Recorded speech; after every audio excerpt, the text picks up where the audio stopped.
Hello po, iyan na po ang resulta ng ribbon natin. O, di ba? Maganda pong labas ng kanyang buhok kasi po yung buhok niya manipis lang yung hibla. Kinky rin kinky. Pero kinky. Ayan na po ang resulta ng kanyang hair. O, hindi mo ba?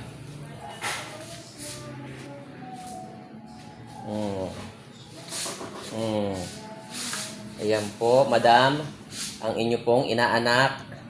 Hindi na po siya Kirara. Siya na po si Rapunzel.